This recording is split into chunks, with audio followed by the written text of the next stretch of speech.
हम बात कर रहे हैं पटियाला रियासत के महाराजा भूपिंदर सिंह की।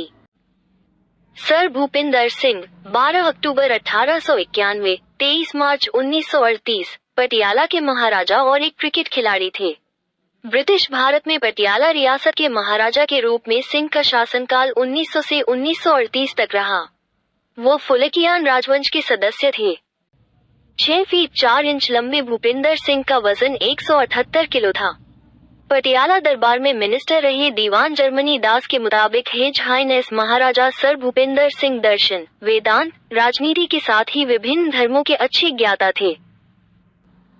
महाराजा भूपिंदर सिंह का निजी जीवन भी उतना ही शानदार था। बताया जाता है कि उन्होंने 10 से ज्यादा बार शादी की और उनकी 365 रानियां थी, साल के हर दिन के लिए एक। उनकी अपार संपत्ति ने उन्हें अपनी मर्जी के मुताबिक जीने की अनुमति दी। उनके पास 44 रोल्स रॉयस कारें और एक निजी हवाई जहाज जैसी खजाने थे जो उनकी शान को दर्शाते थे। उनके पास 22,000 करोड़ रुपए से ज्यादा के गहने और रत्न भी थे।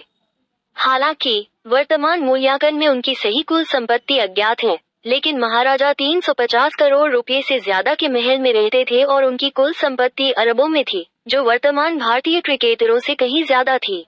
भूपिंदर सिंह ने एक साधारण जीवन नहीं जिया और उनकी आलीशान जीवन शैली इसकी झलक थी। उनके पास कई रोल्स रॉयस, विमान और बेहतरीन और दुर्लभ आभूषण थे।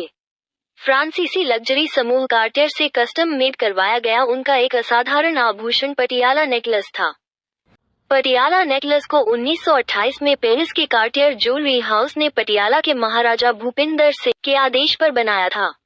रियासत के शासक, जो अपने असाधारण स्वाद और आभूषणों के प्रति लगाव के लिए जाने जाते थे, ने डिजाइनर लुइस कार्टियर को अपने विरासत के गहनों से एक औपचारिक हार बनाने के लिए नियुक्त किया। भूपिंदर सिंह ने 1938 में अपनी मृत्यु से पहले कई मौकों पर इसे पहना, जिसके बाद उनके बेटे यादवेंद्र सिंह को यह विरासत में मिला। ये हार 1948 तक पटियाला के शाही खजाने में रहा, जिसके बाद पता चला कि यह खो गया है। ऐसा माना जाता है कि 1948 के बाद हार और चोकर सहित पूरा सेट या तो चोरी हो गया या पटियाला के शाही खजाने से रहस्यमय तरीके से गायब हो गया। दशकों बाद 1980 के दशक में कार्टियर ने पटियाला नेकलेस के कुछ अवशेषों का पता लगाया और खरीदा, लेकिन पाया कि इसके कई रत्न गायब थे। इसे आखिरी बार 1946 की एक तस्वीर में दिखाया गया था, जिसमें यादवेंद्र सिंह को हार पहने हुए दिखाया गया था।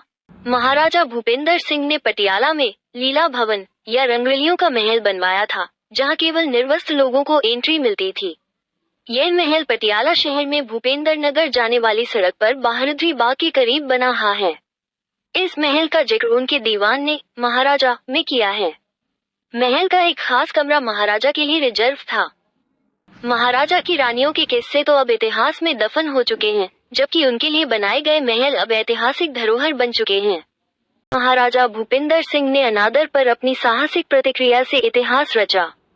रोल्स रॉयस शोरूम में जाने पर कर्मचारियों ने उनकी शाही स्थिति से अनजान होकर उनका अपमान किया। क्रोधित होकर महाराजा ने 44 रोल्स रॉयस कारों का एक बेड़ा खरीदा और उन्हें पटियाला में नगर निगम के कचरे को इकट्ठा करने के लिए पुनः उपयोग में लाया। रोल्स रॉयस कंपनी राजा के कार्यों से क्रोधित और शर्मिंदा थी। उन्हें डर था कि इसकी वजह से उनकी प्रतिष्ठा और बिक्री को नुकसान होगा। उन्होंने सर भूपिंदर सिंह को एक टेलीग्राम भेजा, जिसमें उन्होंने अपने कर्मचारियों के व्यवहार के लिए माफी मांगी और उनसे कचरा संग्रहण के लिए उनकी कारों का उपयोग बंद करने का अनुरोध किया। 20वीं सदी की शुरुआत में जब पटियाला के महाराजा भूपिंदर सिंह असाधारण पार्टियों की मेजबानी कर रहे थे, विस्की का मानक सिंगल पैग उनके शाही आतिथ्य के साथ न्याय नहीं कर सकता था। इसलिए उन्होंने एक बड़ा उपाय पेश किया, जिसे बाद में पटियाला पैग के नाम से जाना गया। पटियाला के महाराजा भूपिंदर सिंह के दरबार में उत्पन्न हुआ ये शब्द एक जीवंत इतिहास रखता है। किंवदंती है कि महाराजा ने एक क्रिकेट मैच में जीत सुनिश्चित करने के लिए बड़ी चतुराई से उदारतापूर्वक विस्की का इस्तेमाल किया, जिससे उत्तर भारत में विस्की की अब मानकीकृत माप को बढ़ावा मिला। पटियाला पैग विस्की का एक पैग है, जिसमें मात्रा का निर्धारण तर्जनी के शीर्ष और छोटी उंगलियों के आधार के बीच की ऊंचाई के आधार पर किया जाता है, जब उन्हें मानक 26.5 औंस 750 मिलीलीटर कांच की बोतल के किनारे एक दूसरे के समानांतर रखा जाता है। शिमला का स्कैंडल पॉइंट मॉल रोड और रिच मैदान को आपस में जोड़ता है। स्कैंडल पॉइंट को लेकर एक प्रचलित कहानी है। जिसमें राजा भूपेंद्र सिंह इस स्थान से एक ब्रिटिश राजकुमारी को अगवा करके ले गए थे और इसके बाद ही इस स्थान का नाम स्कैंडल पॉइंट पड़ा था। यह उस समय की बात है जब पटियाला के महाराजा भूपेंद्र सिंह को वायसराय की बेटी से प्यार हो गया था। अगर किंवदंतियों पर विश्वास किया जाए तो राजा और वायसराय की बेटी ऐसी जगह से भाग गए थे जिसे अब हिमाचल प्रदेश के स्कैंडल पॉइंट के रूप में जाना जाता है।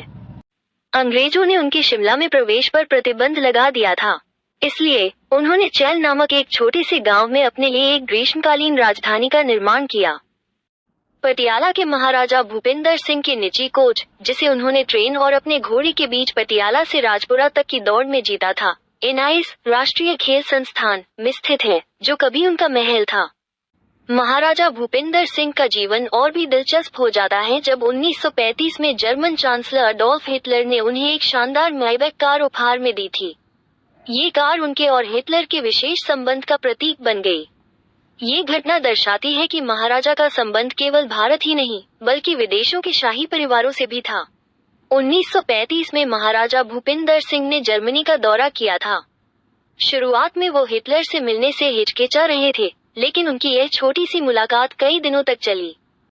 महाराजा के पोते द्वारा लिखित the automobiles of the Maharaja's के अनुसार फ्यूहरर ने दादाजी को दोपहर के भोजन के लिए रुकने के लिए कहा और फिर उन्हें अगले दिन और फिर तीसरे दिन वापस आने के लिए कहा। जर्मन तानाशाह ने यादगार के तौर पर महाराजा भूपेंद्र सिंह को कई तोहफे दिए। पहले तो वो महाराजा से मिलना नहीं चाहता था, इसमें उसने कई बार टालमटोल भी किया, लेकिन एक बार जब मिला तो फिर महाराजा को पसंद करने लगा। इस दौरान उन्हें हिटलर ने उपहार स्वरूप शानदार मेबैक कार और जर्मन हथियार दिए। भारत लौटने पर मेबैक को महाराजा की अन्य कारों के साथ मोतीबाग पैलेस के गैराज में रखा गया। यह एक दुर्लभ सम्मान था क्योंकि हिटलर ने केवल 2 अन्य शासकों को कारें उपहार में दी, मिस्र के राजा फारूक और नेपाल के जुदा शमशेर जंग बहादुर राणा।